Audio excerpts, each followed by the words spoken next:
불확실한 시장에 맞설 차별화된 투자 전략 3월 4일 머니쇼 플러스 시작합니다. 오늘 우리 증시 지수가 정말 말이 아닌 것 같습니다. 이런 숫자를 나는 태어나서 처음 보는 것 같습니다. 코스피와 코스닥 모두 12%가 넘는 하락세가 연출됐습니다. 네, 계속해서 내가 보고 있는 이 숫자가 맞나 네. 오늘 정말 눈 비비면서 여러 번 확인을 했던 것 같은데요. 지금 보고 계시는 시청자분들도 오늘 굉장히 힘드셨을 것 같습니다. 이럴 때일수록 저희가 좀 그래도 시장에서 버틸 수 있는 전략들 그쵸. 좀 알려드려야 되지 않나 싶습니다. 네, 그래서 오늘 머니쇼 플러스에서는 당연히 또 여러분들이 가장 궁금해하는 현재 증시 상황에 대한 질문들로 꽉꽉 채워서 좀 준비를 해봤습니다. 오늘 저희와 함께 시장에 대한 솔루션 얻어가셨으면 꼭 좋겠습니다. 자, 지금 보시고 계신 머니쇼 플러스는 SBS 비즈 앱과 유튜브에서 실시간 시청이 가능합니다. 더 많은 국내 주식 정보 받아보실 분은 카카오톡 채널 머니랩을 추가하시길 바랍니다. 국내 증시 마감됐습니다. 마감 상황 저와 함께 확인해 보시죠. 네, 종가 나왔습니다. 코스피 12.11% 하락 5,090포인트까지 내려왔고요.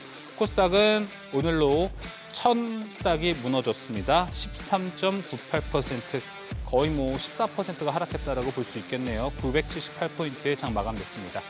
자, 오늘 수급을 한번 살펴보겠습니다. 먼저 코스피 그래프 시간대별로 한번 살펴봐야 될 것 같습니다. 외국인이 오늘 452억 원의 매수가 찍혀 있죠. 이게 지금은 좀 좋아해야 할 숫자와 타이밍은 아닌 것 같습니다. 차례대로 볼게요.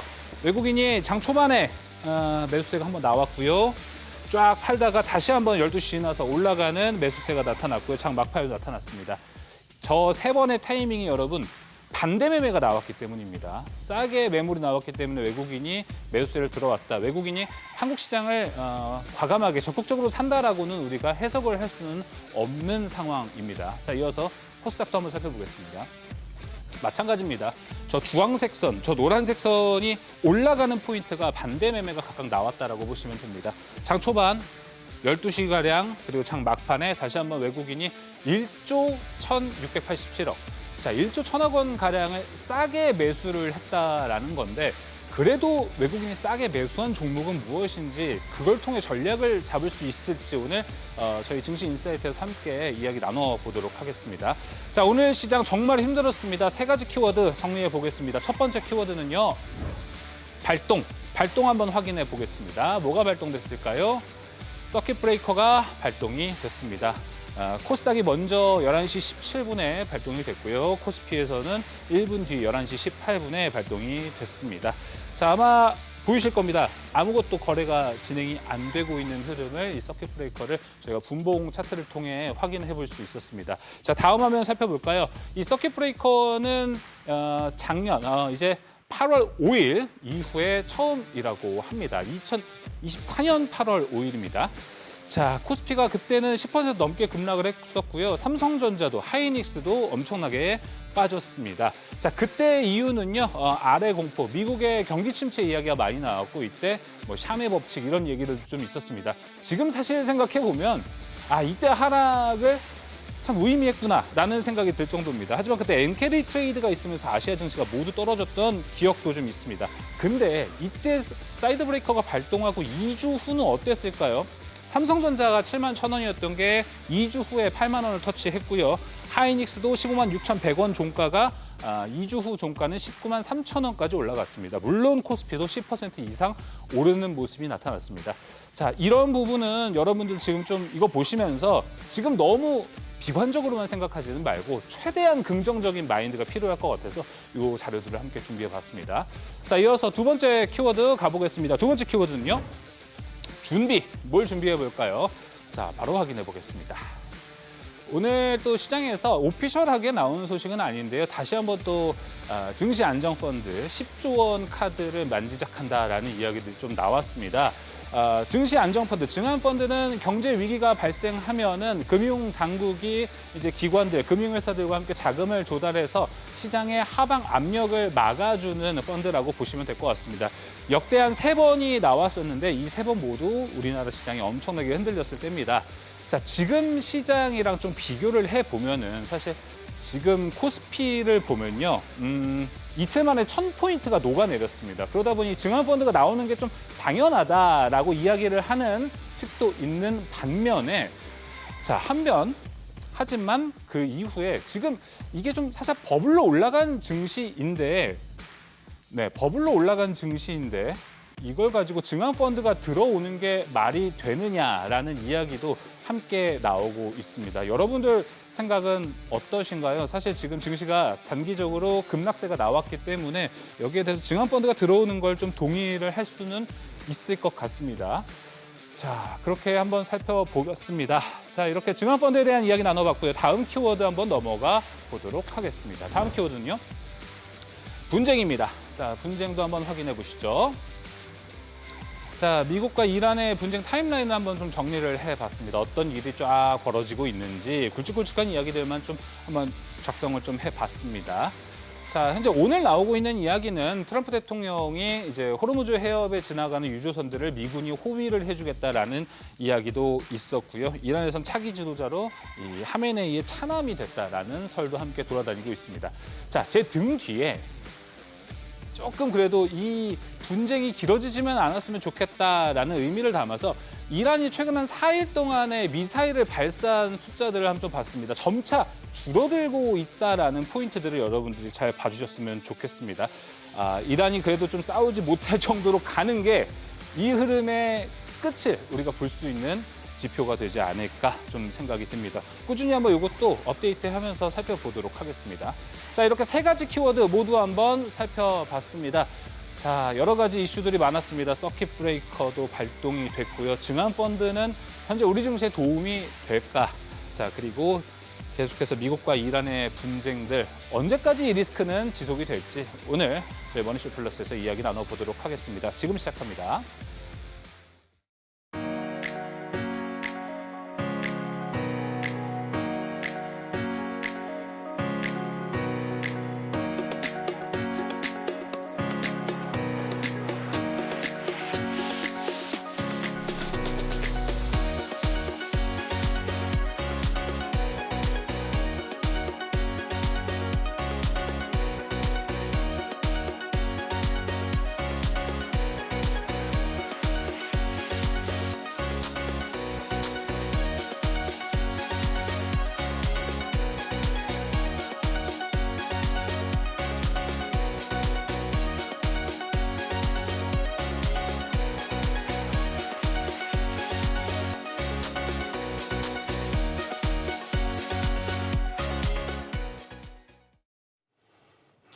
어제에 이어서 오늘도 우리 증시 큰 폭으로 하락했습니다. 장중에 매도 사이드카, 서킷 브레이커 등 여러 수단이 동원되기도 했습니다. 네, 그렇습니다. 양시장 통틀어 상승한 종목 100개도 안 되는 검은 수요일이었는데요. 우리 시장 어떻게 바라봐야 될지 지금부터 전략 잡아보도록 하겠습니다. 유진투자증권 정의훈 선임연구원, 이지스탁 이지은 대표 함께하겠습니다. 두 분 어서 오세요. 안녕하십니까. 네, 자, 시장에 대한 진단 지금 바로 시작해 보도록 하겠습니다.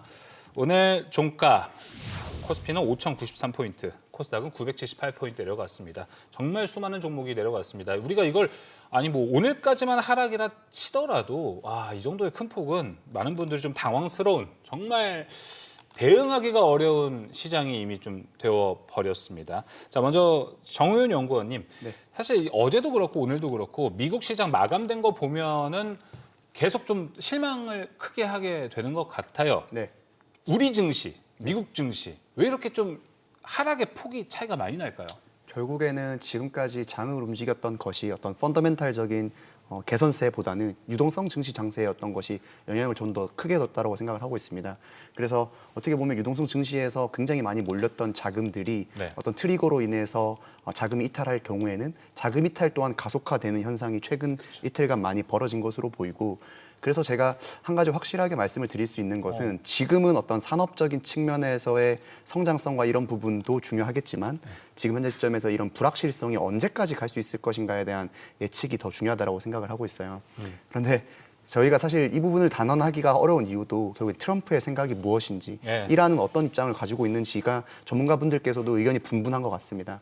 한 가지 제가 말씀을 드리고 싶은 거는 트럼프 입장에서 가장 중요한 게 뭘까라고 생각하면 결국 중간선거이거든요. 예. 중간선거에서 이기기 위해서는 전쟁이 장기화되거나 혹은 물가, 특히 유가가 이제 많이 높아지는 상황을 되게 부담스러워할 것으로 생각을 하고 있어요. 그래서 좀 추가적인 확전 부분에 대해서는 좀 자제를 할 것이나 지금 이란 내부 분위기를 보면 친미 정권이 들어서기보다는 좀 더 반미적인 성향이 더 강한 부분이 더 들어설 것이기 때문에 이 소요가 중장기화된다라는 시점보다는 단기적으로는 좀 이슈가 계속해서 발생될 수는 있으나 좀 중장기적으로는 제한적이다라는 정도만 말씀을 드리도록 하겠습니다. 네, 알겠습니다. 여전히 뭐 우리가 지금까지 시장을 바라보는데 뭐 성장성 이런 걸 봤지만 현재는 이 지정학적 리스크, 불확실성이 해소가 되는 게 현재 시장에는 가장 먼저 좀 상승의 트리거가 좀 될 수도 있을 것 같습니다. 가장 문제는 사실 이재현 대표님 지금 저는 반대 매매가 아까 브리핑할 때도 봤지만 오늘 한 이제 3번에 걸쳐서 크게 나온 것 같습니다.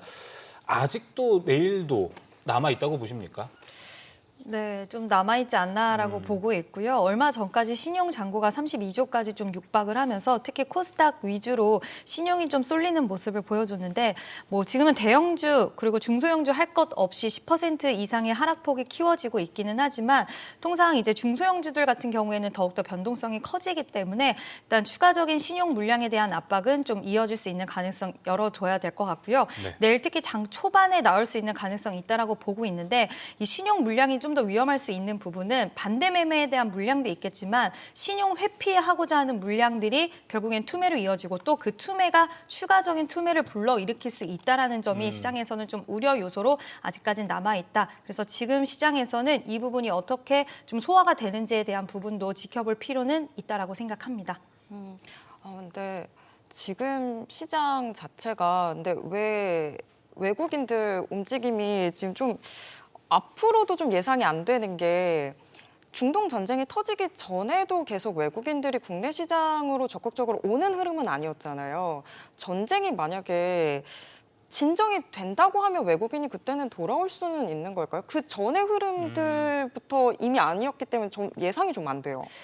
일단 전에는 포트폴리오 리밸런싱 과정으로 좀 보는 게 맞을 것 같고요. 뭐 삼성전자에 대한 비중도 상당히 높았기 때문에 외인 비중들에 대한 이런 좀 리밸런싱 과정 속에서 매도세가 있었다라고 한다면 지금은 이제 전쟁이 나다 보니 사실 외국인들의 입장에서도 환급성이라든지 유동성이 제일 큰 시장이 지금 국내 증시입니다. 왜냐하면 최근에 가장 많은 상승폭을 보였던 시장인 만큼 그에 따라서 이쪽에서의 좀 이런 유동성 확보를 가져가려는 움직임이 있다라고 보고 있고요. 뭐 외인들도 지금 트럼프 대통령이 어느 쪽으로 이제 좀 진행을 할지 그리고 이 전쟁에 대한 상황이 어디로 갈지에 대한 여부는 알 수는 없기 때문에 네. 일단은 앞서서 말씀드린 것처럼 유동성과 환급성이 좀 좋은 우리나라 증시에서의 매도를 하고 있다라고 보고 있고 그 이후에 지금 시장에 빠진 이유가 뭐 펀더멘털에 대한 문제라든지 이런 부분들이 아니었기 때문에 단기적인 해외에서 일어난 그런 불확실성에 대한 요소라고 한다면 가격적인 메리트를 보고는 다시 한번 유입될 가능성 충분히 있다라고 생각을 하고 있습니다. 자, 지금 연구원님 보면은 아시아 증시도 뭐 중국은 조금 이따 마감이 되겠죠. 일본 니케이가 3.73%, 중국 상해 1%대, 홍콩도 2%대, 인도도 1.3%대. 이 정도 하락이면 저희도 이렇게 심각하게 뭐 이야기는 안 할 것 같아요. 우리나라만 유독 이렇게 좀 세게 맞는 이유는 뭐라고 보십니까? 아무래도 서두에 언급드렸던 대로 사실 국내 증시가 네. 미국이나 이제 다른 글로벌 증시들이 조금 조정을 받았을 때 조정 없이 계속해서 꾸준히 갔던 것이 가장 큰 것 같습니다. 과속했던. 네. 네. 그래서 뭐 반도체, 특히 반도체를 중심으로 수급이 많이 몰리면서 그렇죠. 과거에는 기관과 외국인 중심의 어떤 시장 장세에서 사실 개인 투자자들도 굉장히 많이 들어오게 되고 네. 또 그런 과정에서 유동성을 공급하기 위해서 어떤 신용이라든지 이런 부분들도 많이 사실 속된 말로 이제 땡겼었다라는 표현들도 많이 쓰시잖아요. 그런 부분들이 이제 장이 무너지기 시작하면서 오늘 장을 보시면 오전 장에서 좀 어느 정도 회복을 하다가 오후 들어서 또 굉장히 많이 밀리는 네. 모습을 볼 수가 있는데 그게 이러한 장들의 특징을 굉장히 좀 잘 보여주는 사례라고 생각을 하고 있습니다. 그래서 국내 증시가 좀 더 취약할 수밖에 없었던 이유가 아까 말씀해 주신 것처럼 좀 많이 올라와 있기 때문이기도 네. 하고 좀 그런 취약성이 많이 드러난 게 아닌가 생각하고 있습니다. 제가 그래서 걱정이 되는 건 자 이제 미국을 비롯해서 일본도 그렇고 아시아 전 지역이 이제 지정학적 리스크, 불확실성이 해소가 됐어요. 근데 우리나라가 지금 유독 많이 맞았잖아요. 네. 그래서 다 이제 불확실성이 해소되고 증시가 회복 구간으로 가는데 우리나라 시장은 혹시 커플링이 거기 안 되면 어떡하지라는 걱정도 좀 되기는 합니다.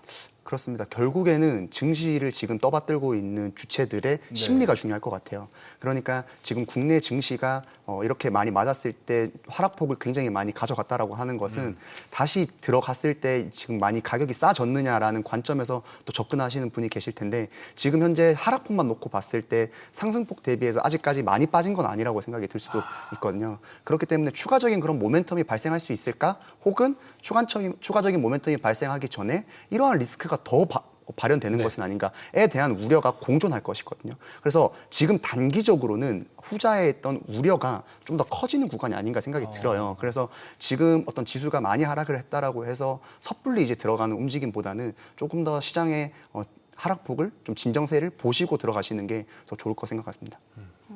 조금 더 사태 추이를 좀 봐야 될 것 같다라고 말씀해 주셨는데 이지은 대표님 사실 국내 증시가 좀 더 충격이 큰 건 여태까지 쏠림도 좀 있었기 때문인 것 같거든요. 반도체 위주로 저희가 좀 올라왔었잖아요. 근데 지금 보면 반도체 펀더멘털조차도 이런 매크로 이슈는 이길 수가 없는 상황이 된 것 같아요.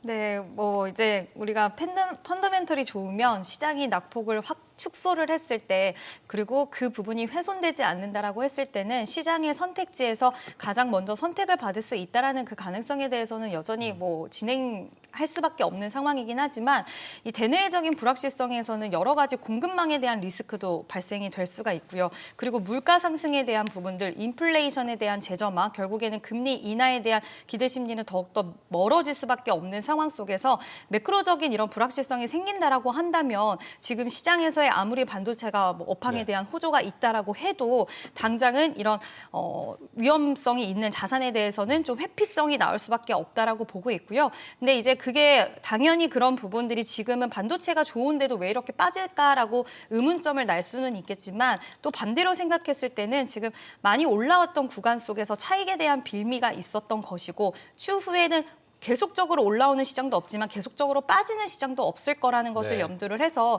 그럼에도 불구하고 실적이 잘 받쳐주고 있고 업황이 계속되고 계속 좀 진행이 되고 있는지의 여부를 판단을 하면서 추후 시장에 대한 좀 기회를 네. 모색을 해봐야 될 것 같습니다. 그래서 여쭤보고 싶은 게 사실 어제 정도 방송할 때 우리가 시나리오를 잡았던 게 뭐냐면 지정학적 리스크 발생했다. 근데 반도체 같이 방금 대표님 말씀해 주신 것처럼 펀더멘탈 기반의 종목들은 변한 게 없다.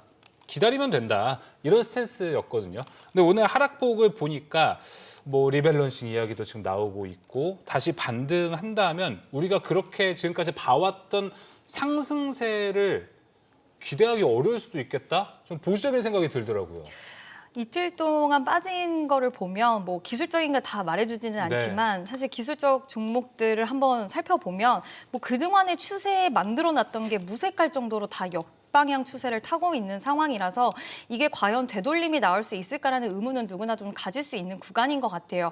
근데 전에 지금까지 뭐 전쟁 상황이라든지 그리고 시장이 급락했을 때 우리가 뭐 항상 역사가 그대로 반복된다라고 보기엔 어렵기는 하겠지만 그럼에도 불구하고 한 달 안에는 회복되는 흐름들을 대체적으로는 좀 보였었기 때문에 이 회복에 대한 속도는 달라질 수 있다라는 게 저는 네. 포인트라고 생각을 하는 건 이제 앞서서도 뭐 펀더멘털 기반의 종목들은 회복하는 속도가 한 달 내로 진행이 된다라고 한다면 그 외의 종목들은 생각 외로 다시 한번 추세 자체를 꺾여 있던 특히 코스닥이 억울한 것은 올라오지 않았던 종목들, 바닥에 있었던 종목들조차도 20-30% 빠져버렸다는 거죠. 그럼 이런 종목들이 다시 추세를 안 그래도 역방향이었는데 또 더 한 대 맞았기 때문에 다시 회복이 되기 위해서는 뭔가의 개별적인 모멘텀이라든지 시장의 자금성 자체가 더 크게 들어오지 않는 이상은 시일이 좀 걸릴 수 있다. 그래서 이번에 또 많이 느끼셨을 것 같아요. 종목을 선정할 때는 실적과 성장에 대한 기반성이 좀 있는 종목을 매수를 해야지 이런 시장에서도 그나마 좀 덜 네. 흔들릴 수 있지 않을까라는 부분들을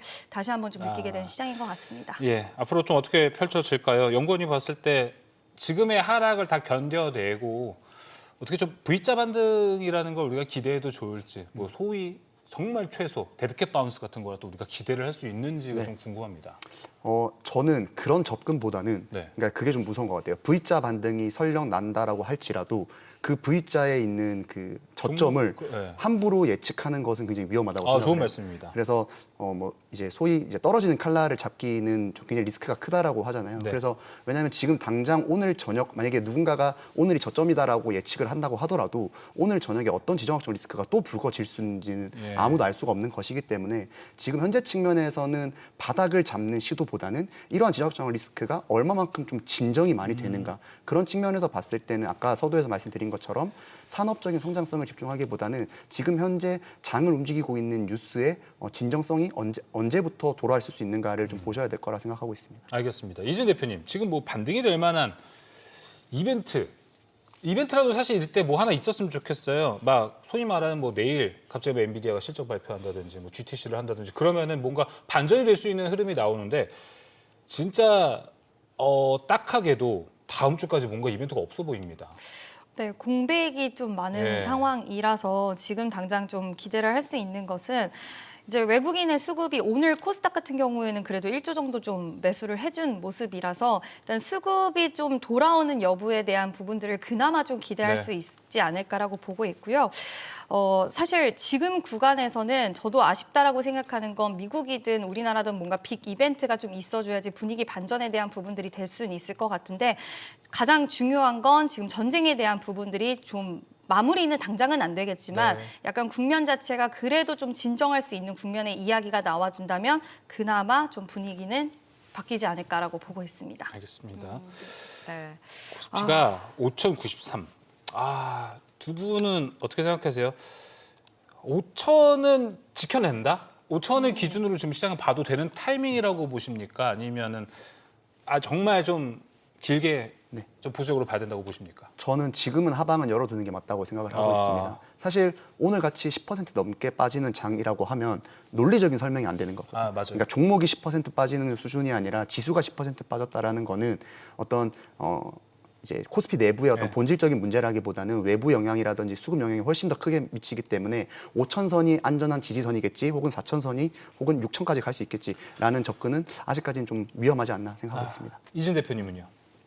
비슷한 생각이세요? 네, 저도 이제 뭐 기술적으로 아까도 말씀 종목들도 드렸지만 사실 우리가 지수를 볼 때도 기술적으로 뭐 11선, 21선 지지에 대한 부분들을 이야기를 하잖아요. 왜냐하면 이거를 보고 또 추가적인 매도가 나오기도 하기 때문에 이탈하는 흐름을 보고 그래서 중요하다라고도 생각을 하는데 지금 아직까지 61선에 대한 좀 그런 남아있는 하방에 대한 네. 남아있는 부분들이 좀 있기 때문에 4,800선까지는 좀 열어줄 수도 있다라고 봅니다. 물론 이게 무조건적으로 여기 61선까지 밀린다라고 볼 수는 없겠지만 이런 가능성에 대해서도 좀 염두는 해두셔야 될 것 같고요.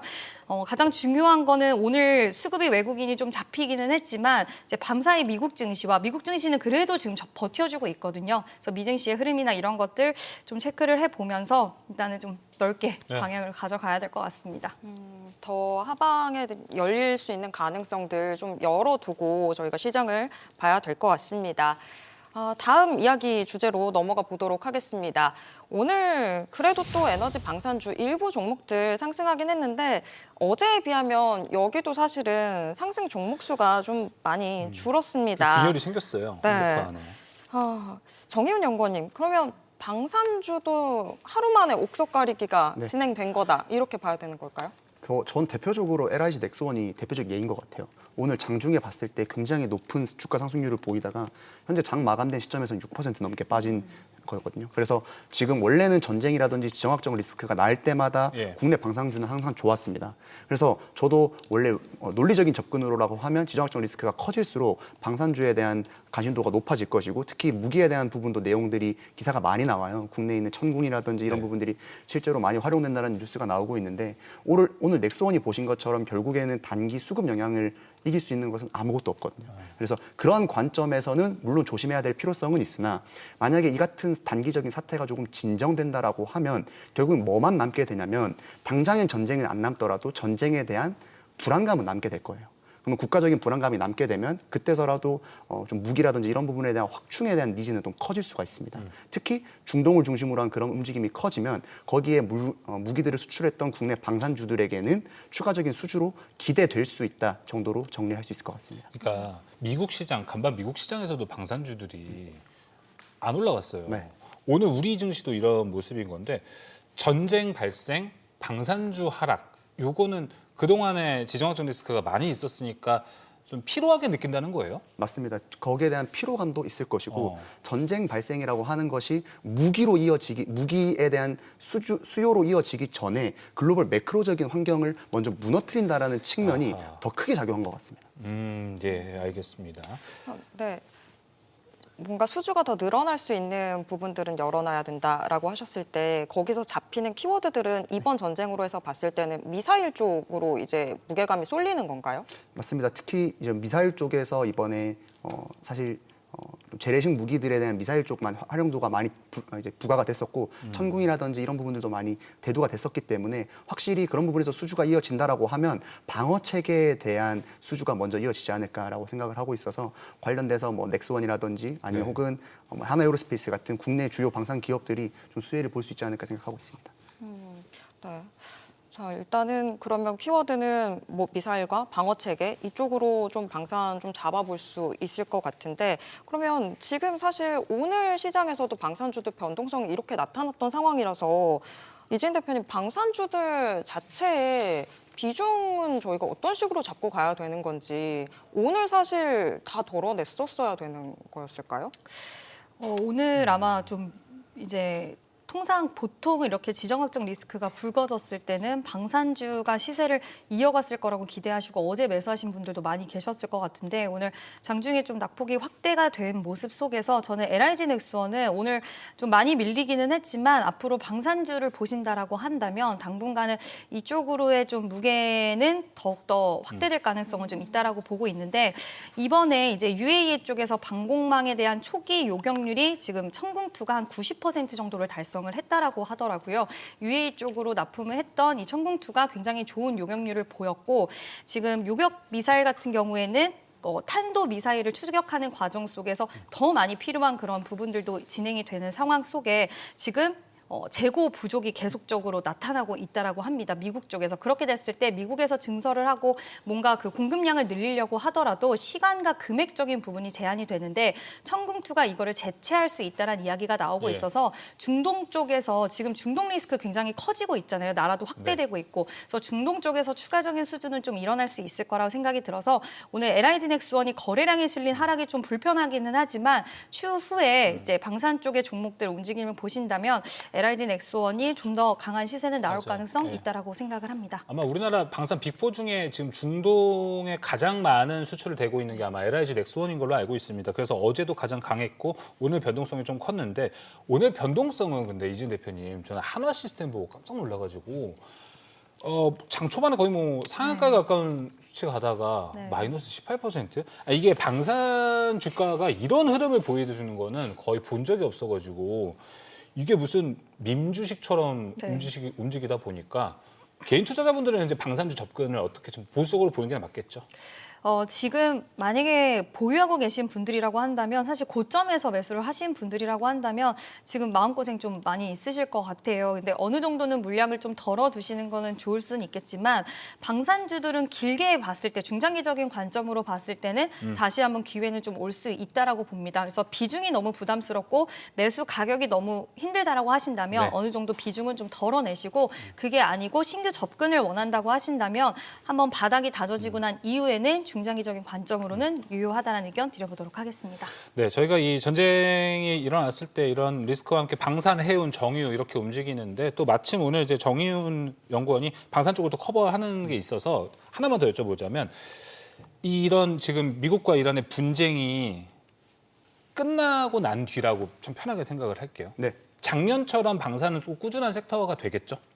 그렇죠. 방산 네. 쪽에 대한 아까 제가 말씀드렸다시피 이란과 미국 간의 분쟁이 끝났다라고 생각을 하더라도 물리적인 분쟁 자체는 끝났을 거예요. 네. 그런데 국가 간에 가지고 있는 불안감은 늘 남아 있습니다. 그렇죠. 네. 그러면 지금과 같은 이제 압도적인 무력 차이에서 나오는 부분을 좀 해소하기 위해서는 국가 내부적으로도 거기에 대한 방어 체계에 대한 필요성은 계속해서 부각이 될 수 있고 예산 편성이나 이런 부분으로 확대가 될 수 있거든요. 그러면 국내를 제외한 무기 공급이 될 수 있는 공급사들을 보면 국내만큼 탄탄한 라인업을 가지고 있는데도 상당히 적습니다. 네. 그래서 그런 부분들이 사실 오늘 장 초반에도 그런 부분들이 많이 부각되면서 떠올랐던 것이 전 하나의 또 힌트라고 생각을 하거든요. 그래서 그런 부분들도 한번 참고해 보시고 투자를 해보시면 좋을 것 같습니다. 뭐가 됐든 지금 막 지정학적 리스크 불거질 때 방산 막 쉽게 들어가고 나오고 하는 거는 추천을 안 하시죠, 그래도? 그렇죠. 저는 그래서 섹터별로 이제 비중을 조정을 하실 때 물론 다른 섹터의 비중도 조절을 하시겠지만 방산 쪽 같은 경우에는 비중을 줄이는 속도를 좀 줄인다던가 네. 혹은 좀 더 아까 이진 대표님께서 말씀해 주신 것처럼 방산이 좀 어느 정도 안정감이 들어갔을 때 좀 더 매수 타이밍을 노려보는 것도 하나의 방법이라 생각하고 있습니다. 예, 방산주 전략 잡는 거에 대한 이야기 좀 나눠봤고요. 오늘 시장에서 사실 이 아까 말씀드린 방산, 해운, 정유 사실 어제 세계가 정말 많이 올라갔었는데 오늘 방산과 해운에서는 좀 크랙이 발생했어요. 근데 정유주들은 크랙이 발생하지 않고 좀 뭔가 꾸준하게 장 초반의 흐름을 장 후반까지 이끌어가는 모습이었습니다. 뭐 얘기 들어보니까 이진 대표님 지금 기름값이 자동차 기름값이 1,800원을 넘었다고 해요. 네. 그 많이 아실 거예요. 그 만남의 광장, 그 경부고속도로 양재에서 분당 쪽 갈 때 나오는 거기가 싸다고 유명한데 거기 줄이 지금 엄청나게 더 길어졌다라고 이야기를 하더라고요. 이런 이유 때문인가요? 정유주들은 안 꺾이네요, 그래도.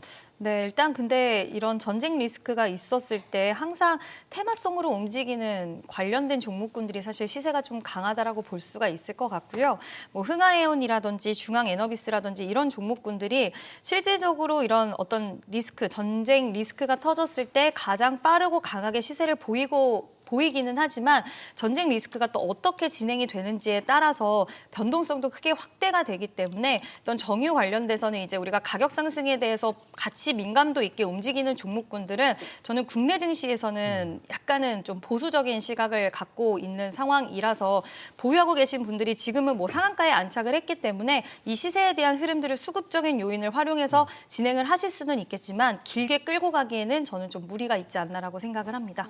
오늘 정유주 안에서 사실 강했던 부분들이 흥구석유나 중앙에너비스 그쵸. 같은 네. 이런 유료 도매 업체들인 거잖아요. 이게 지금 사실 이런 사태의 초기에 나타나는 현상인 거죠.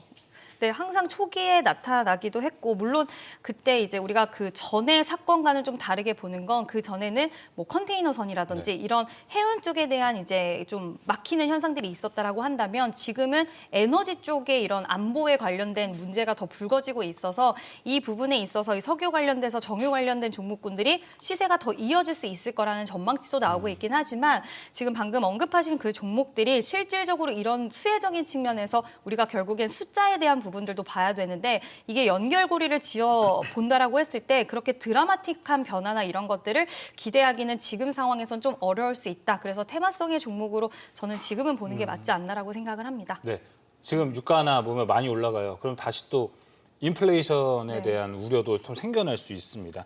이런 시나리오가 또 시장을 짓누를 수도 있다고 보세요? 네, 안 그래도 미국에서도 지금 이야기 나오는 게 지금 연준 의원들도 스탠스를 살짝씩 보수적으로 톤을 바꾸고 있긴 하더라고요. 그래서 금리 인하에 대한 속도 조절 이야기라던가 약간은 비둘기적이었던 성격을 갖고 있었던 연준 인사들도 계속해서 지표 확인이 더 필요하다. 물가에 대한 부분들 확인 필요하다라고 말을 했고 ISM 제조업 지수가 나왔는데 이번에 예상치를 상회를 했는데 전쟁이 나기 전이었습니다. 근데도 예상치를 상회했는데 여기에 전쟁까지 발생을 했다라고 한다면 더욱더 물가에 대한 민감도는 좀 올라갈 수밖에 없는 그런 상황이고요. 그래서 금리 인하에 대한 속도 조절 이야기야 물론 인상까지는 가진 않겠지만 금리 동결에 대한 부분들이 좀 이제 금리 인하에 대한 시기가 미뤄진다라고 했을 때는 시장이 하나의 좀 끌어올려줄 수 있는 모멘텀을 좀 상실할 수 있는 부분이기 때문에 이 부분도 예의주시는 해봐야 될 것 같습니다. 알겠습니다. 자, 현재까지의 이슈들 그리고 시장을 한번 진단해봤습니다. 이제 좀 솔루션을 내려봐야겠죠. 어떤 전략이 여러분들이 가장 필요할지 저희가 한번 도출을 해내보도록 하겠습니다. 지금 전략, 손절이라도 하고 현금을 확보해야 될지, 외국인의 수급이 돌아올지, 조정이 마무리되면 시장의 색깔이 변할지, 수급의 주체는 누가 될지 다양한 이야기 좀 나눠보도록 하겠습니다. 정은 연구원님, 지금 투자자분들께서는 어떨까요? 현금을 조금이라도 빨리 확보하는 게 좋을까요? 손절을 해서라도 아니면은 그냥 버텨야 될까요? 근데 제가 만약에 직접적인 투자자라고 생각을 했을 때 예. 어떤 생각이 먼저 들 수 있냐면 내가 어떤 구간에 들어갔는지에 따라 제가 다를 것 같아요. 그럼 이걸 여쭤볼게요. 네. 지금 많은 분들이 제일 고민하는 건 최근에 매수를 하신 분들은 정말 지금 마음고생이 심하겠지만 뭐 예를 들어서 내가 지금 어떤 종목을 갖고 있는데 이게 많이 지금 이틀 동안 하락을 해도 요게 한 지금 20-30% 수익은 네. 보존이 되어 있는 상태다. 이런 분들은 지금 어떻게 해야 돼요? 내가 본 숫자가 있으니까 그러니까 손절이라고 할 수는 없죠. 지금 가격에 못 팔 것 같거든요. 저는 사실 오늘 장이었다라고 하면 내일 당장 장이 올라간다는 100% 확신이 있어도 현금화했을 것 같습니다. 예. 왜 그러냐면 아까도 서두에서 말씀드렸지만 이게 이성적으로 움직이는 장이라기보다는 어떤 산업의 펀더멘털이라든지 이런 부분이 오르기보다는 불확실성이 커지고 있거든요. 불확실성이 커진다라는 말은 다음 날에 즉시 장시가 빠질 수도 있고 오를 수도 있지만 그 오르고 내림의 변동폭이 굉장히 심해질 겁니다. 그러면 비단 내일뿐만 아니라 모레도 그렇고 그 다음 날도 그럴 가능성이 높기 때문에 지금 현재 시점에서는 오히려 한 발자국 빠져서 만약에 내가 이익을 내든 아니면 손실을 입고 있든 한 발자국 빠져서 지켜보면 기회는 항상 더 잘 보일 수 있는 네. 장이 변동성이 더 큰 시장이거든요. 그렇기 때문에 저는 오히려 좀 보수적인 접근을 추천드리고 싶습니다. 같은 질문 이준 대표님은요? 저도 이제 저런 비슷한 생각을 갖고 있으면서도 네. 근데 한편으로는 일단 성장과 그리고 실적에 대한 모멘텀, 그러니까 예를 들어서 뭐 반도체라든지 숫자가 좀 찍히는 종목군들은 이제 오늘 매도하기에는 이틀의 하락폭을 크게 어쨌든 버텨내신 거잖아요. 그래서 지금 매도하기에는 저는 좀 아쉽다라고 생각을 하고 있고, 그래서 지금 매도를 하시기보다는 시장이 계속적으로 빠질 수는 없기 때문에 네. 뭐 반등 타이밍을 우리가 명확하게 맞추긴 맞아요. 너무나 어렵기는 하겠지만 지금 오늘 상태에서는 아쉽다. 저는 그렇게 생각이 들어서 물론 종목별로는 좀 다르실 것 같아요. 실적도 없고 그냥 정말 이유 없이 뭐 상승이 나왔다라거나 앞으로 성장에 대한 기대 심리도 가져가기 어려운 쪽은 비중을 좀 줄여두실 수는 있겠지만 그게 아니라 애초에 우리가 펀더멘털 기반에서 들어간 종목이라고 한다면 지금 구간에서는 매도하기는 좀 아쉽다라고 생각을 합니다. 오늘 업종 보면은 이거 뭐 당연할 것 같아요. 삼성전자, SK하이닉스 기다리시는 분들은 아닙니까? 여기도 뭐 지금 감지되는 건 없죠. 그냥 기다려야 되는 거잖아요. 네, 지금 뭐 특별히 이 종목들만의 개별적인 문제가 나타났거나 한 건 아니기 때문에 저는 오늘 굉장히 힘든 구간을 좀 겪고 계실 것 같은데 어쨌든 지금 구간에서는 버티시는 게 맞지 않나라는 의견 드려보도록 하겠습니다. 그 외에 다른 업종은 어떻게 생각하십니까? 일단 숫자가 나온다라고 한다면은 괜찮겠지만 네. 우리가 단순 기대감으로 갔던 종목들은 회복하는 데 있어서 시간을 조금 더 걸릴 수는 있을 것 같아요. 그러니까 뭐 예를 들어서 우주라든지 그리고 우리가 로봇이라든지 기대감 쪽으로 많이 성장 쪽에 무게를 줬던 쪽은 예상치 못했던 전쟁 리스크가 터졌기 때문에 유독 많이 빠졌죠. 네, 유독 많이 빠진 것도 아마 그 이유라고 보고 있습니다. 그래서 회복이 안 된다라는 것은 아니지만 회복하는 그 속도에는 좀 차이가 있을 수 있다. 그래서 투자자분들의 성향이라든지 매수가에 따라서는 내가 지금 구간에서는 너무 길게 회복되는데 시간을 소요하는 건 좀 어렵다라고 하신다면 일부 정도는 좀 챙겨 놓으시거나 차익 실현이든 아니면 비중을 좀 축소하는 그런 방안들도 생각을 해보시면 좋겠고요. 숫자와 그리고 성장에 대해서 두 가지 모멘텀을 탄탄하게 갖고 간다라고 한다면 지금은 보유의 의견을 드리도록 하겠습니다. 네, 정의훈 연구원님은 뭐 어떻게 보고 계실까요? 방산도 사실 커버하시고 우주항공 이쪽도 보고 계시고 사실 게임주도 보고 계시는데 지금 그래도 이 포트 안에서 이 부분들은 좀 계속해서 지켜갔으면 좋겠다. 사실 무조건 지켜가야 될 종목은 없습니다. 왜냐하면 대표적으로 제가 게임주도 커버하고 있고 이제 소프트웨어 업종들도 보면 게임주들도 대부분의 게임주들이 10% 이상 빠졌거든요. 그런데 지금 현재 시점에서 지정학적 리스크와 굉장히 관련이 없는 게 국내 게임주긴 해요. 오른 것도 없어요. 그렇죠. 거기는. 그러니까 거기 심지어 오른 것도 없기 때문에 그럼 이거를 게임주가 빠지는 걸 어떻게 설명을 해야 되냐? 사실 시장 흐름에 따른 변동성이라고밖에 설명이 안 됩니다. 그래서 지금 현재 시점에서는 무엇을 가져가고 가져가지 말자라고 판단하기보다는 전반적으로 좀 보수적인 스탠스를 가져가되 예. 그 다음번에 기회가 언제 올 것인가? 그러면 다음번에 기회가 왔을 때 처음으로 반등하는 종목이 어떤 것일까를 고민하는 게 더 도움이 될 거라 생각하고 있습니다. 네, 알겠습니다. 근데 뭐 이 시점에서 지금 정부에서 뭐 10조 증한 펀드 이 얘기도 같이 나오고 있습니다. 이게 지금 뭐 명확하지는 않고 우리가 과거에 몇 번 시장이 어려울 때마다 항상 카더라 비스무리하게 이런 뉴스들이 나옵니다. 증안펀드라는 카드를 만지작한다. 만지작만 거리지 거의 실제로 나온 적은 별로 없거든요. 자, 이게 근데 지금 실제 만약에 된다면 여러 얘기가 있습니다. 10조로 되겠냐? 그리고 이거 거품 빠지는데 여기에 굳이 10조를 넣어야 되냐? 다양한 좀 의견이 좀 있는 상황입니다. 이진 대표님 생각은 좀 어떠세요? 일단 만약에 진짜로 진행이 된다라고 한다면 일단 심리 회복과 뭐 수급적인 요인들이 돌아온다면 이게 시너지 효과를 충분히 저는 발휘는 할 수 있다라고 보고 있고요.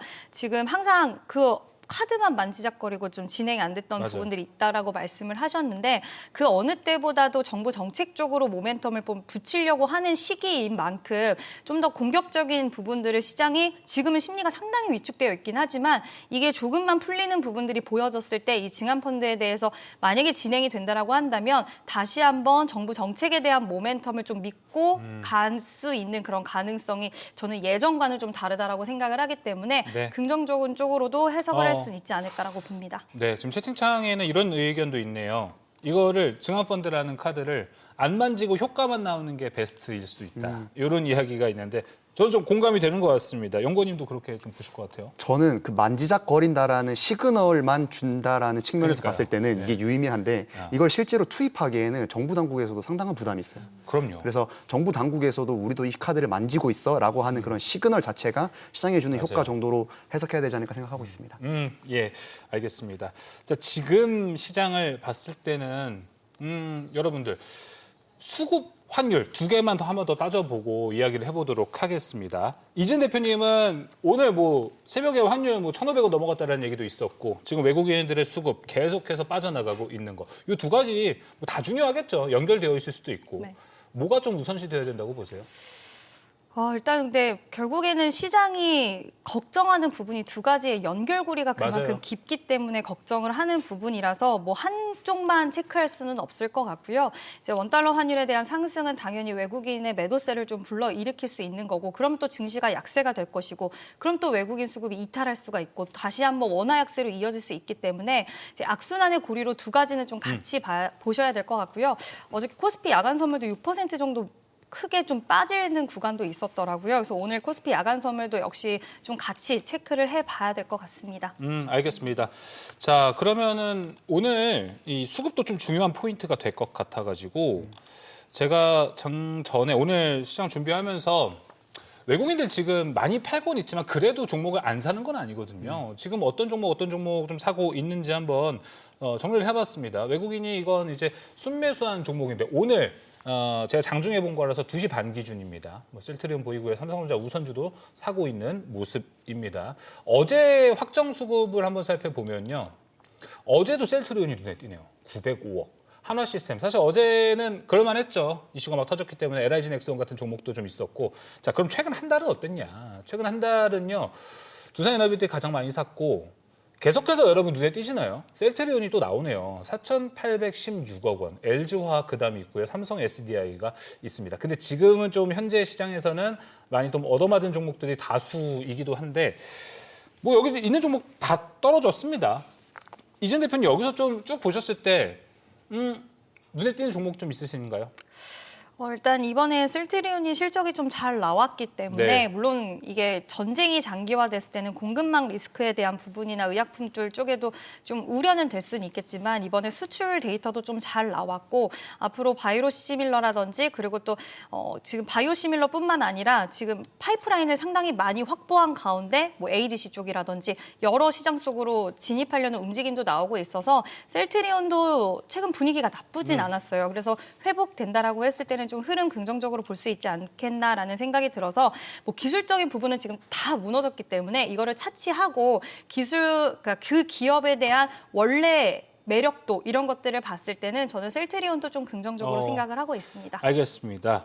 연구원님 제가 뭐 종목을 여쭤보지는 않을 건데 네. 이렇게 외국인이 팔고 있을 때 그럼에도 불구하고 사는 종목들에는 지금 현재 유의미한 해석을 해도 됩니까? 아니면 지금도 사실 이거 필요 없습니까? 저는 물론 제가 담당하고 있는 섹터는 아니지만 그러니까요. 아까 종목들 보면서 두 가지가 떠올랐어요. 외국인이 쓸어 담고 있는 종목은 안정적인 종목.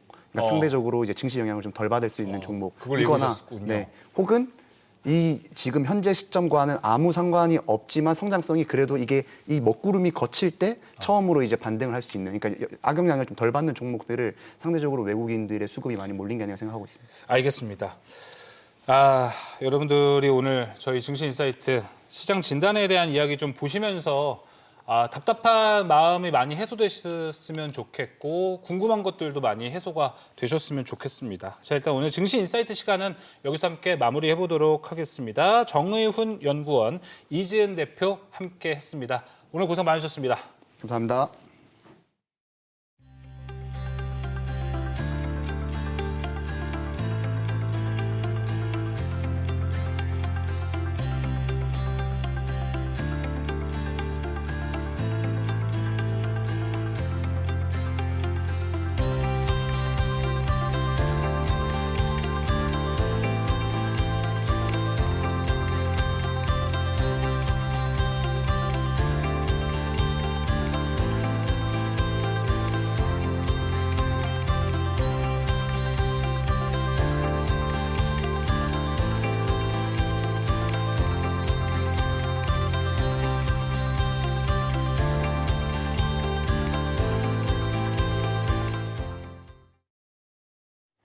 애프터마켓 브리핑입니다. 미국과 이스라엘의 이란 공습 충격으로 오늘 코스피와 코스닥 모두 급락세 보여주고 있습니다. 정규장 중 코스피와 코스닥 모두 한때 서킷 브레이커가 발동되기도 했고 또 코스피 200 변동성 지수가 80.85를 기록해 사상 최고치일 정도로 한국 경제 타격 공포가 커졌는데요. 오늘 코스피는 12% 하락하며 5,093선에서 마감했고 코스닥은 14% 밀리면서 978선으로 장 마쳤습니다. 현재 애프터마켓 분위기는 어떤지 시세 짚어보겠습니다. 먼저 시가총액 상위 종목들입니다. 이란 사태에 더해서 환율이 야간 거래에서 한때 1,500원대를 돌파하는 등 원화 약세가 이어지자 대형주들은 일제히 급락세입니다. 삼성전자와 SK하이닉스 각각 11% 넘게, 8% 넘게 빠지고 있고요. 또 현대차도 15.29% 빠지면서 50만 4천 원에 거래되고 있습니다. LG에너지솔루션도 10.81% 밀리면서 35만 500원에 거래되고 있고요. 삼성바이오로직스도 마찬가지로 10%대 하락률 보여주고 있습니다. 또 여기에 방산주인 한화에어로스페이스마저 차익 실현 매물이 나오면서 하락세를 계속 이어가기도 했습니다. 다음으로 상승률 1위에서 5위 종목들도 함께 보겠습니다. 현재 NXT 화면에서 상승한 종목이 한 개일 정도로 오늘 하락세가 짙은 장입니다. 그래도 LIG 넥스원은 천궁2의 이란 미사일을 막은 요격 소식으로 반짝 빨간불을 켜기도 했는데요. 다만 장중에 변동성이 컸고 현재는 다시 하락으로 전환했습니다. 이어서 하락률 순위권 종목들 함께 보겠습니다. 정규장에 이어서 NXT에서도 하락하고 있는 종목들이 대부분인데요. 순위권에는 대명에너지가 24.72% 빠지고 있고 메커스도 24.33% 밀리고 있습니다. 이외에도 KNR 시스템, 큐리오시스, 그리고 클로봇 모두 21%대의 하락률 보여주고 있습니다. 그래도 장중에는 NXT 종목 가운데 S오일이 유가 급등 영향을 받으며 강세를 시현했지만 마감 들어서는 다시 하락으로 전환했습니다. 다만 장 마감 직후에 정부가 북미와 중남미 지역에서 원유를 사려는 기업들에게 구매 자금 전액을 대출해주는 공급망 안정화 기금을 집행한다는 소식이 전해졌습니다. 기존의 대출 한도는 최대 90%였는데 이번에 100%로 늘리기로 한 점 참고하셔야겠습니다. 또 정규장 마감 후에는 증권주들이 낙폭을 더 키우고 있습니다. 그리고 방산주 가운데에서는 한화시스템은 하락폭을 줄이기도 했지만 한화에어로스페이스 주가는 더 떨어지고 있습니다. 마지막으로 거래량 동반해서 함께 움직이는 종목들입니다.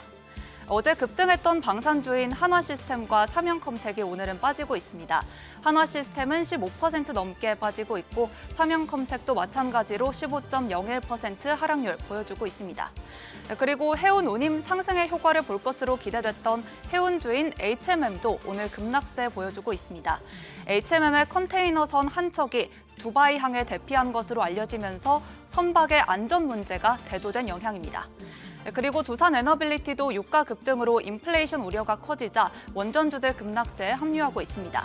원전 건설 비용 부담이 커진다는 전망이 나오면서인데요. 현재 두산에너빌리티는 16% 넘게 하락하며 81,200원에 거래되고 있습니다. 애프터마켓 흐름부터 특징주까지 살펴봤습니다. 오늘 밤 열리는 뉴욕 증시는 안자은 캐스터와 함께 대비해보시죠. 지금까지 애프터마켓 브리핑이었습니다. 간밤 뉴욕 증시는 유가에 울고 트럼프에 그쳤습니다. 전쟁이 장기화될 거라는 우려와 이 호르무즈 해협을 둘러싼 갈등이 고조되면서 결국 시장 전반에 큰 매도세가 나왔는데요. 다만 장 막판 트럼프 대통령이 호르무즈 해협을 통과하는 유조선을 미 해군이 호위하겠다고 밝히자 낙폭을 일부 줄였습니다. 마감 상황 보면 다우 0.83% 빠졌고요. S&P 500 0.94% 빠졌습니다. 나스닥은 1% 넘게 빠졌습니다. 시총 상위 종목들 보시면 일제히 파란불 켜냈습니다. 엔비디아 장 마감 후 어제 전해드린 대로 미국 정부가 H200 칩을 중국 기업 한 곳당 7만 5천 개로 제한한다는 소식에 메인마켓에 이어 애프터마켓에서도 0.11% 약세 이어갔습니다. 아마존은 중동 전쟁에 직접적인 피해를 입었는데요. 이란의 드론 공격으로 중동에 있는 데이터 센터가 피해를 봤다는 보도가 나왔습니다. 이 애프터마켓에서 0.25% 빠졌습니다. 시총 6위부터도 보면 그나마 브로드컴만 선방했습니다. 실적 발표를 앞두고 애프터마켓에서 저가 매수가 들어온 걸로 보입니다. 테슬라는 금리 인하 기대가 줄어들면서 약세 이어갔는데요. 0.29% 빠지면서 시총 8위로 밀려났습니다. 전쟁이 계속 이어지는 가운데 원자재 시장에서 에너지 가격은 잡히지 않고 있습니다. 브렌트유는 장중 한때 이 배럴당 85달러 선을 넘었기도 했고요. 다만 장 막판 트럼프 대통령이 호르무즈 해협에 대한 강경 대응 발언을 하자 이 WTI와 브렌트유 상승폭 줄이면서 4%대 상승으로 거래 마쳤습니다. 또 천연가스도 크게 뛰었는데요. 유럽 천연가스의 벤치마크인 네덜란드 천연가스 선물은 20% 넘게 폭등했습니다. 전 세계 LNG의 5분의 1이 호르무즈 해협을 통과하는데 중동 전쟁 장기화 가능성이 에너지 공급 불안을 키운 걸로 보입니다. 이렇게 유가가 급등하고 인플레 우려가 커지자 국채금리는 오늘도 상승했습니다. 10년물 0.5bp 올랐고요. 2년물은 1.3bp 올랐습니다. 달러화 가치도 크게 올랐습니다. 99선까지 올라 이제 100 근접해 가는데요. 이렇게 달러가 강세를 보이자 같은 안전자산인 금은 크게 빠졌습니다. 3.54% 빠지면서 5,100선에서 거래됐습니다. 시정의 시선은 이제 유가 급등에 따른 인플레이션에 쏠린 가운데 물가를 우려하는 연준 위원들의 발언도 이어졌습니다. 존 윌리엄스 뉴욕 연은 총재는 워싱턴 DC에서 열린 이 컨퍼런스에서 미국의 관세 정책과 관련해 관세 부담의 약 90%가 미국 기업과 소비자에게 전가됐다고 분석했습니다. 또 관세가 현재 인플레이션의 0.5에서 0.75%포인트 정도 영향을 줬다고 평가했습니다. 닐 카시카리 연은 총재는 최근 중동 상황과 유가 상황을 언급하면서 지금 단계에서는 인플레이션 영향을 판단하기는 아직 이르다고 밝혔습니다. 시장에서는 이번 달 FOMC에서 기준금리가 유지될 가능성이 높다고 보고 있습니다. 이번 중동 전쟁의 여파는 빅테크 기업들에게도 번지고 있습니다. 중동에 있는 아마존의 데이터 센터 3곳이 드론 공격으로 피해를 입은 걸로 알려졌는데요. 전력 공급 중단과 화재, 침수 피해까지 발생하면서 일부 금융기관 서비스에도 차질이 빚어졌던 걸로 나타났습니다. 미국 싱크탱크 국제전략문제연구소는 과거에는 이란이 이 송유관, 정유시설, 유전 등을 표적으로 삼았지만 이제는 데이터 센터와 이를 지원하는 에너지 인프라에도 표적이 될 수 있다고 분석했습니다. 이어서 오늘장 주요 일정도 살펴볼까요? 오늘은 미국의 2월 ADP 비농업 취업자 수가 나오고요. S&P 글로벌과 ISM에서 발표하는 서비스업 PMI도 공개됩니다. 그리고 연준의 베이지북도 공개되고 기업 실적으로는 브로드컴과 리게티, 에버크롬비가 예정되어 있습니다. 시장의 공포지수로 불리는 빅스지수 23선을 웃돌며 올해 들어 최고 수준으로 치솟았습니다. 변동성이 계속되는 만큼 대비 잘하셔야겠습니다. 지금까지 뉴욕 증시 전략이었습니다.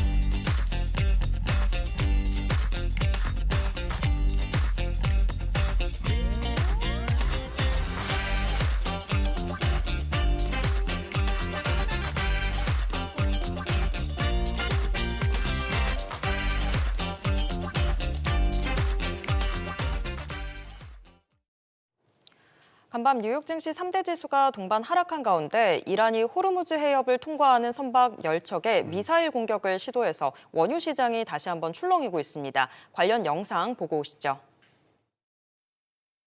We reckon that a 20% increase in oil very importantly, that's sustained, could then lead to this aggregate 2% impact on earnings for the full year with a lot of interregional differentiation. But I really want to emphasize that so much depends upon the duration of this, because if this is just sort of a short, sharp spike where it's a 1 month or 6 week conflict, then that's going to subside and the fundamental impact would not be that great. 네, 시장은 미국과 이란의 분쟁 지속 기간에 초점을 맞추는 듯합니다. 이란 최고 지도자 하메네이 후계자로 그의 차남 모즈타바가 유력해진 가운데 글로벌 시장 흐름 짚어보겠습니다. NH투자증권 조현주 연구위원과 함께하겠습니다. 연구원님 어서 오세요. 안녕하세요. 힘든 날 이렇게 나와주셔서 네. 감사합니다. 연구위원님도 오늘 시장 같은 흐름은 처음 보실 것 같아요. 네, 저도 한 13년 있었는데 네. 저도 처음 하루 만에 10% 넘게 코스피가 하락하는 거는 좀 처음 경험하고 있습니다. 예, 진짜 시장도 많이 빠졌고 이게 사실 뭐 우리나라만의 문제는 아니고 또 매크로 이슈들과 함께 연관이 되어 있기 때문에 이제 하나 둘씩 그 연결고리들 풀어가면서 시장 솔루션 만들어 보도록 하겠습니다. 자, 먼저 이제 간밤 미국 증시 이야기 나눠보면 좋을 것 같습니다. 낙폭을 많이 줄인 데에 사실 저를 포함한 우리나라 투자자분들은 의의를 뒀을 것 같긴 하거든요. 네. 어떻게 좀 보셨습니까? 아무래도 미국 주식시장은 최근 3개월 정도의 흐름을 보시면 거의 대부분 박스권 흐름에 좀 갇혀 있었습니다. 한 6,700에서 S&P 500 기준으로 한 7,300 기준으로 계속 왔다 갔다 하는 모습이었고 아무래도 전반적으로 한국장에 비해서는 수급 모멘텀이 그렇게 크지도 않았을 뿐더러 AI 수익성 우려가 있었기 때문에 그렇게 크게 오르지 않았기 때문에 이렇게 이벤트로 인해서 뭐 선물 시장이 2% 넘게 하락했음에도 불구하고 본 시장에서는 오히려 매수가 좀 들어오는 게 아무래도 박스권에 갇혀 있는 시장 흐름이다 보니까 지금도 약간 그렇게 좀 선물 시장이 많이 빠지지 않고 있는 모습을 보면 미국 같은 경우는 한국이나 다른 아시아장과는 다르게 좀 박스권을 좀 지지하는 흐름이 나타나지 않을까 이렇게 보고 있습니다. 지금 사실 가장 궁금한 건 이 전쟁이 어떤 식으로 앞으로 전개가 될까 하는 부분일 것 같은데 그래서 안 그래도 또 리포트도 써주셨더라고요. 근데 전쟁 뭐 단기, 중기 그리고 더 장기로 이렇게 가는 시나리오들 해주셨던데 거기에 따라서 주식시장에 어떤 식의 변화들을 보이게 될까요? 네, 저희가 이제 시나리오별로 작성을 할 수밖에 없었던 이유가 아무래도 이제 결과를 저희가 알 수가 없으니까 상황을 보면서 대응하는 지금 국면이지 뭔가 전망을 하는 국면은 아닌 것 같습니다. 그래서 그걸 대응을 잘 하기 위해서 시나리오별로 접근하는 게 좋은 것 같고 저희가 단기, 중기, 장기 이렇게 나눈 이유는 일단 트럼프가 인터뷰를 통해서 이미 4주 동안은 굉장한 공습을 하겠다라고 얘기를 했기 때문에 일단 4주를 단기로 잡고 이 단기의 4주간이 가장 불확실성이 높고 또 공습도 강하고 서로 굉장히 강경한 스탠스를 유지하는 기간이다라고 생각을 해서 4주를 단기로 잡았고요. 그 이후에는 이제 한 1개월에서 6개월 정도의 시간 동안을 중기로 보면서 그때는 좀 협상을 하지 않을까 이렇게 생각을 해서 단기보다는 조금 불확실성이 좀 완화되는 국면이다라고 생각을 했습니다. 그리고 장기는 결국에는 결정이 돼야 됩니다. 이란을 흡수해서 오히려 유가가 내려가던가 아니면 이란이 핵을 보유하겠다라고 마음을 먹고 유가가 오히려 $100 이상, $110 이상 올라가거나 이게 이제 결정되는 순간이 이제 장기다 이렇게 생각을 해서 세 가지 시나리오를 말씀을 드렸고 지금은 불확실성이 가장 높은 단기 국면에 있기 때문에 아무래도 뉴스나 시장 상황이 좀 민감할 수밖에 없다 이렇게 보고 있습니다. 그 시나리오별로 분석해 주시는 거 이제 어제 내주셔가지고 저도 쭉 봤는데 그런 와중에 지금 하메네이 후계자로 아까 제가 말씀드린 것처럼 모즈타바 선출이 유력한 상황이 됐습니다. 이게 차남이잖아요. 그러면은 이란은 자기들의 뜻을 굽히지는 않을 거라고 해석을 충분히 할 수 있는 거죠. 그렇죠. 이것 때문에 아마 시장이 조금 더 크게 빠진 것 같고 유가도 좀 오른 것 같은데 저희도 이제 생각을 했을 때 라라자니라고 해서 이제 외교부 장관이 좀 이어가면서 어느 정도 협상을 하겠다. 이 라라자니 같은 경우는 2015년에도 또 협상을 했던 게 있기 때문에 좀 그런 부분에서 단기에서도 좀 4주 동안에도 그렇게 급박하게 뭐 워스트 시나리오 가지는 않는다 이렇게 생각을 했는데 네. 아무래도 이제 차남인 아들이 그쵸. 후계를 잇게 되면은 이란에서는 이제 강경하게 스탠스를 취할 수밖에 없는 거고요. 다만 이제 저희가 간과하는 부분은 트럼프가 이를 가만히 있지 않겠죠. 뭐 순 회장도 이제 추출한 마당에 아무래도 이 아들까지도 아마 위협을 느낄 것 같습니다. 그래서 이 아들에 대한 신변이 아마 중요할 것 같고 네. 이 아들이 계속해서 강경하게 나가는지 아니면 뭐 트럼프 정권에 의해서 추출을 당하든지 이 두 가지 시나리오를 보면서 저희가 대응을 해야 된다 이렇게 보고 있습니다. 근데 리포트에서 봤을 때 리포트를 보기 전까지는 사실 리더 자체가 이 차남이 되느냐 아니면 호메이니 손자가 되느냐 그게 더 중요한 줄 알았는데 그게 아니라 리포트에서 보면 실무진이 되는 지금 말씀해 주셨던 라리자니가 어떤 식으로 어느 쪽에 서는지 그걸 더 중요하게 보시는 것 같더라고요. 그러면 리더 자체보다 라리자니 여기에 우리는 이 뉴스를 볼 때 여기를 더 주목하면 되는 걸까요? 실질적인 리더가 가장 중요할 것 같고요. 왜냐하면 결국에는 신정체제이기 때문에 네. 이란은 그래서 누가 리더가 되는지도 중요하지만 말씀하신 대로 결국에는 이 외교부 장관이 협상력을 가지고 있고 어느 정도 실무를 좀 관장을 하고 있기 때문에 이제 라라자니가 조금 더 파워를 쓸 수 있다면은 오히려 그건 주식시장 입장에선 긍정적인 것 같습니다. 근데 문제는 지금 얼마 안 됐잖아요. 공격을 받은 지 이 4주 동안에 공습을 최대한으로 하고 있는 상황에서 라리자니도 뭔가 이렇게 좀 우호적인 미국의 우호적이거나 뭔가 협상을 할 만한 그런 힌트를 절대 줄 수가 없어요. 그러면 내부에서 축출을 당할 수가 있거든요. 그래서 라리자니도 아마 굉장히 강경한 스탠스를 계속해서 보일 것 같고 4주 동안에는 아마 불확실성이 가장 높은 시기가 아닐까라고 판단하고 있습니다. 그러면 우리는 단기 코스로 봐야 됩니까? 이걸 최소 중기 정도로는 좀 대응을 해야 된다라는 겁니다. 이게 사실 맞추기는 어려운 거죠. 네네. 근데 트럼프의 코멘트들을 보면 자신은 있어 보이거든요. 근데 이란도 그래 보이긴 해요. 네. 제가 봤을 때는 이제 트럼프가 좀 간과했던 부분은 이제 베네수엘라로 인해서 좀 자신감이 있었던 것 같고요.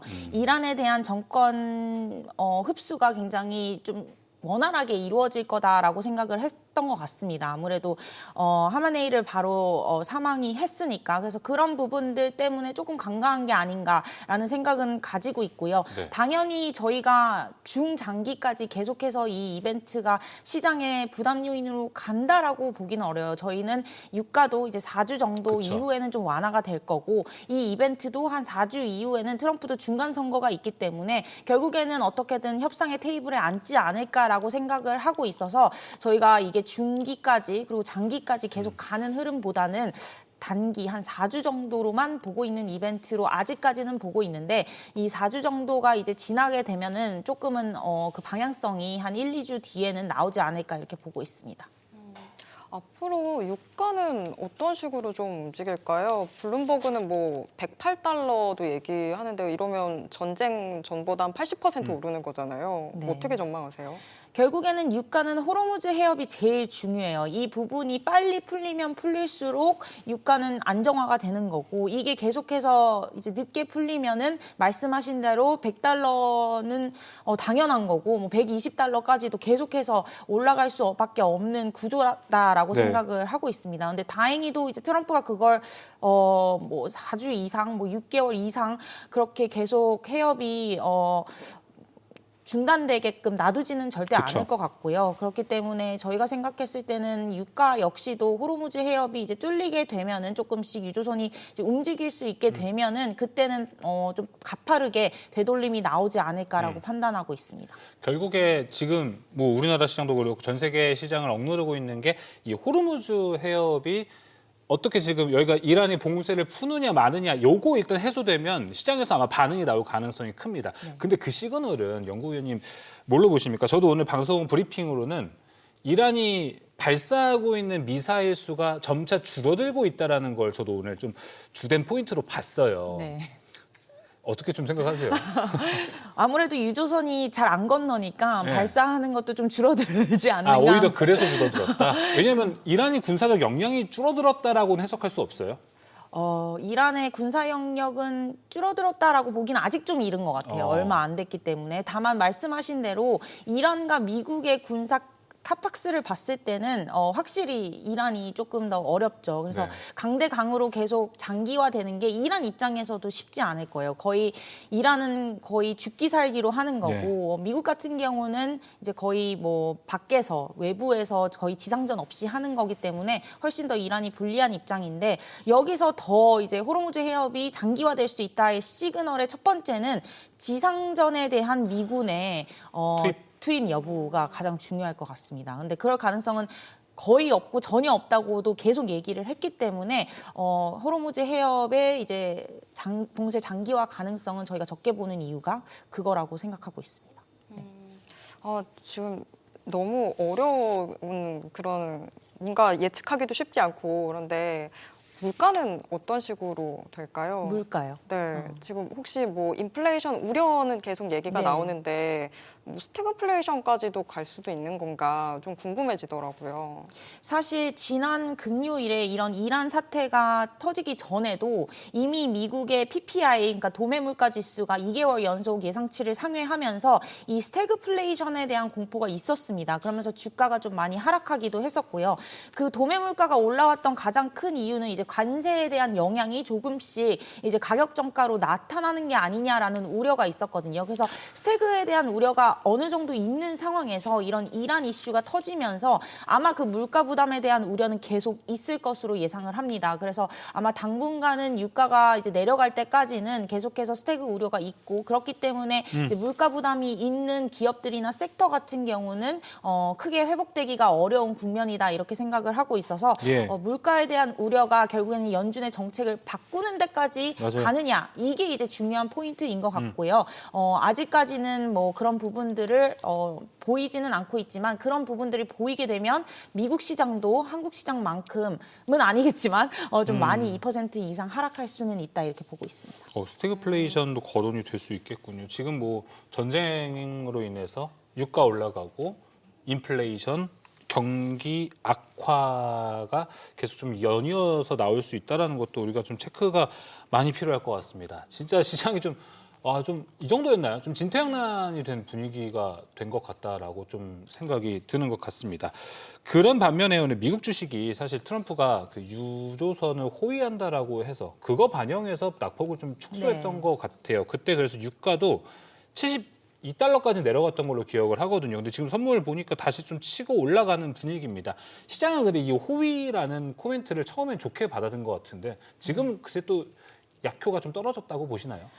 그렇죠. 유조선을 호위한다고 하더라도 실질적으로 다 같이 그 현실성이라는 게 네. 좀 떨어지니까. 맞을 수도 있고 그렇기 때문에 이제 호위보다는 이제 정말 안정한 거를 확인하고 나서야 유조선이 움직일 거다라는 생각 때문에 아마 그런 부분이 좀 크게 반영되지 않지 않았나 이렇게 보고 있습니다. 예. 그러면 국채는 어떤 식으로 지금 보고 계실까요? 국채도 사실 변동성이 좀 커지는 것 같더라고요.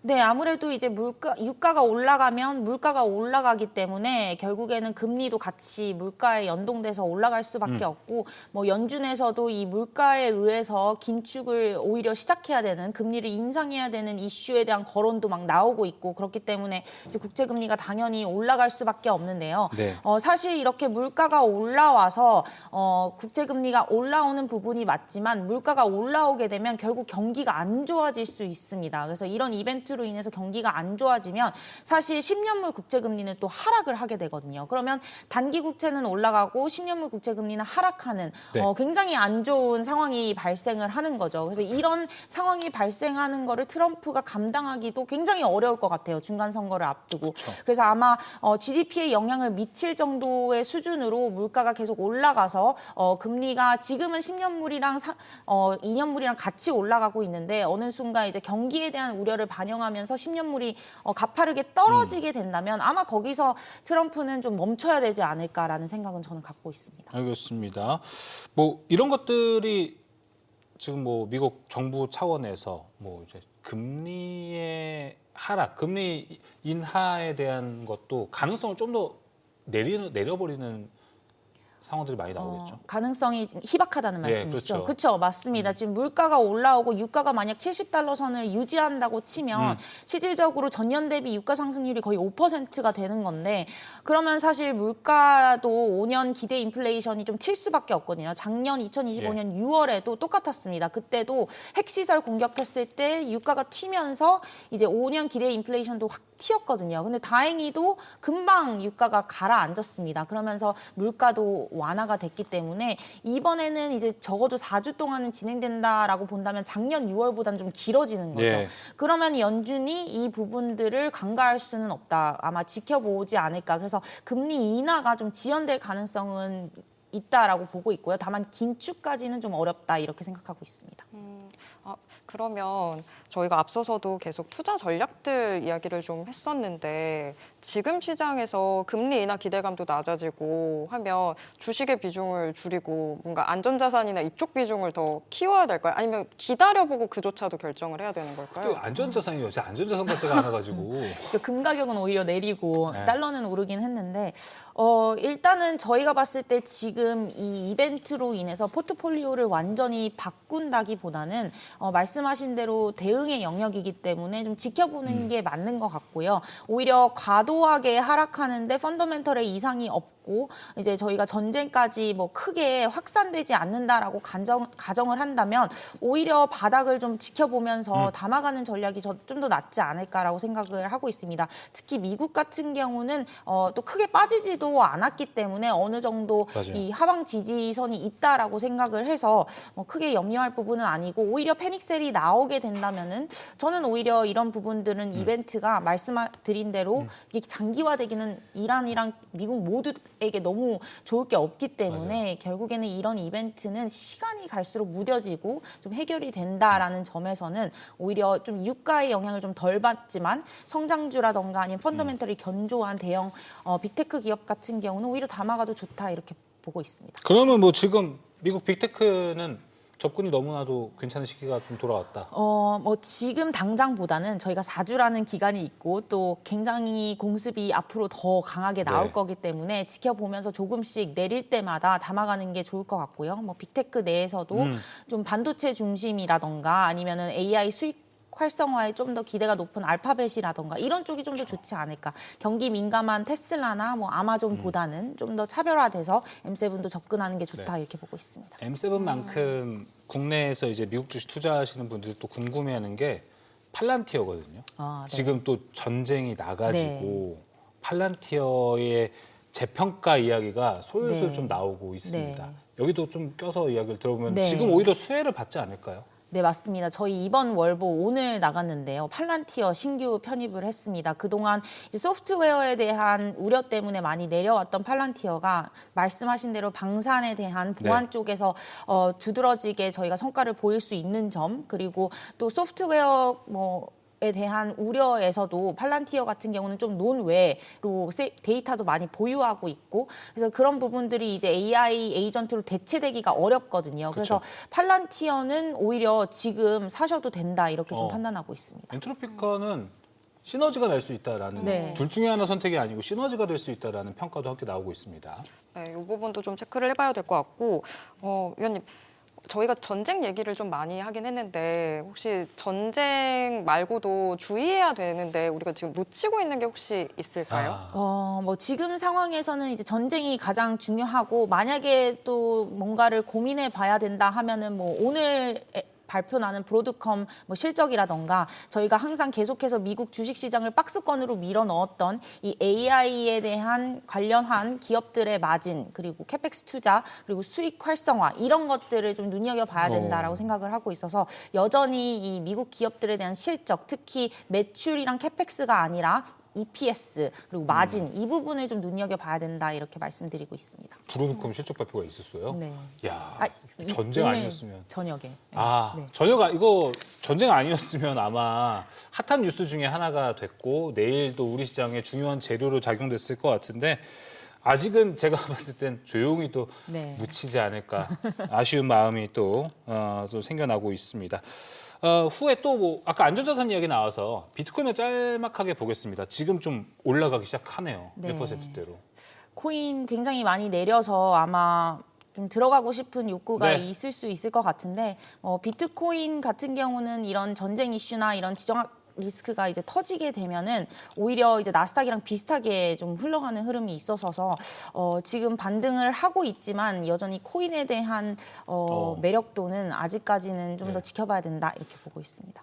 금은 이만큼 올라가 있는데 비트코인 아직 또 최근에 떨어졌는데도 매력도는 금보다는 덜하다. 그렇죠. 코인이 기존에 좀 많이 내려갔던 가장 큰 이유 중 하나가 그 슈퍼컴퓨터 예. 이런 양자 컴퓨팅에 대한 이슈 때문이잖아요. 크립토가 굉장히 빠르게 뭐 암호화가 해제될 수 있다. 뭐 이런 소프트웨어도 잡아먹은 AI가 뭐 코인까지도 뭐 잡아먹는 뭐 이런 이슈들이 계속 있기 때문에 그런 부분들을 좀 감안을 해보면 아직까지는 좀 오히려 금을 사는 게 더 낫지 않나 이렇게 생각을 하고 있습니다. 알겠습니다. 네.